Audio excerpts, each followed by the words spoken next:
उद्यापासून लाडक्या बहिणींना पैसे मिळणार आहेत। महिन्याचा सन्मान निधी वितरित होणार आहे। लाडक्या बहिणींनी 18 नोव्हेंबरच्या आधी ई-केवायसी प्रक्रिया पूर्ण करावी असं आवाहनही यावेळी करण्यात आलेलं आहे।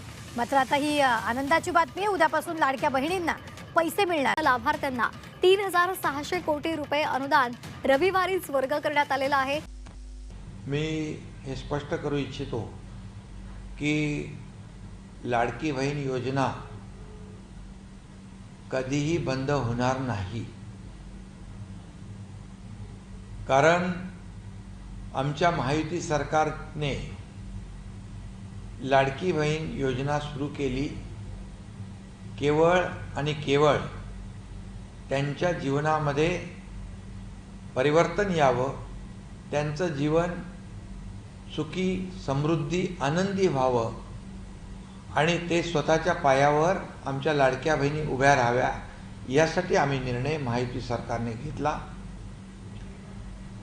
आणि आता ई-केवायसी, आता विरोधक जे अफवा पसरवत आहेत, ई-केवायसीमुळे असं होईल तसं होईल, परंतु ई-केवायसीमुळे हे आधार कार्ड लिंक होईल आणि आपल्याला ही पद्धत जी आणखी सोपी होईल, सुलभ होईल आणि त्यांना पैसे मिळतात ते सुलभतेने त्यांच्या खात्यामध्ये जमा होतील, पारदर्शकता त्याच्यामध्ये येईल। आणि त्याचबरोबर ज्या योजना, इतरही योजना ज्या आहेत लाडक्या बहिणींसाठी, त्या योजनांची देखील माहिती त्यांना मिळेल आणि त्यामुळे ई-केवायसीमुळे कुठलाही संभ्रम मनामध्ये कुणी ठेवू नये। ई-केवायसीमुळे आणखी सुलभता, आणखी पारदर्शकता आणि सुटसुटीतपणा येईल आणि लाडकी बहीण योजनेचे पैसे त्यांच्या खात्यामध्ये वेळेवर जमा होतील। आणि पुन्हा एकदा मी सांगतो, विरोधकांच्या अफवांवर कुणीही विश्वास ठेवू नये। जेव्हा आम्ही सुरू केलं योजना त्याही वेळेस विरोधकांनी याचा खूप अपप्रचार केला, परंतु लाडकी बहीण योजना कधीही बंद होणार नाही हे मी पुन्हा एकदा सांगतो, कारण मुख्यमंत्री माझी लाडकी बहीण योजना ही गेम चेंजर योजना ठरली आणि या महाराष्ट्रामध्ये जे लँडस्लाईड विक्ट्री जी मिळाली त्याच्यामध्ये लाडकी बहीण योजनेचं देखील सिंहाचा वाटा आहे। सगळ्यांचा, सर्वसामान्य लोकांच्यामुळेच या महाराष्ट्रामध्ये विधानसभेमध्ये लँडस्लाईड विक्ट्री मिळाली। त्यामुळे ज्या योजना आम्ही सुरू केल्यात त्या कधीही बंद होणार नाही। ज्या योजनांची आम्ही घोषणा केली आहे त्या देखील आम्ही टप्प्याटप्प्याने सुरू करणार।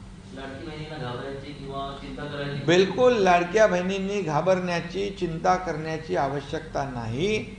आम्ही सरकार म्हणून आणि त्यांचे लाडके भाऊ म्हणून आम्ही त्यांच्या लाडक्या बहिणींच्या पाठीशी खंबीरपणे उभे आहोत। त्यामुळे कुठलीही चिंता आणि काही त्यांनी या योजनेबद्दल संभ्रम मनामध्ये ठेवण्याचं, शंका मनामध्ये ठेवण्याचं काही कारण नाही। सर, इसी को हिंदी में बता दीजिए कि लाडकी बहन जो है कुछ योजना में कुछ लोगों के पैसे समय पर नहीं आ रहे हैं। सरकार की तरफ से आह्वान किया गया है कि ई-केवायसी की जाए, तो कहीं कहीं विरोधी या लोगों में संभ्रम फैला हुआ है कि आखिर कहीं इस योजना को लेकर एक जो मन में शंका है उसे दूर करने के लिए आप क्या कहेंगे सर? सबसे पहले मैं ये कहूँगा कि मुख्यमंत्री लाडली बहन योजना जो महायुति सरकार ने शुरू की है वो कभी भी बंद नहीं होगी, ये स्पष्ट रूप से मैं कह रहा हूँ। और ई-केवायसी का जो मामला है ये आधार कार्ड लिंक होगा और ये जो सिस्टम है और सिस्टम ट्रांसपेरेंस होगी और ट्रांसपेरेंसी आएगी, उसमें सुलभता आ जाएगी और हमारी लाडली बहनों के अकाउंट में पैसे बराबर जमा हो जाएंगे। इसके साथ ही और कई योजनाओं की जानकारी भी हमारी लाडली बहनों को मिलेगी, उसका भी लाभ उनको मिल सकता है।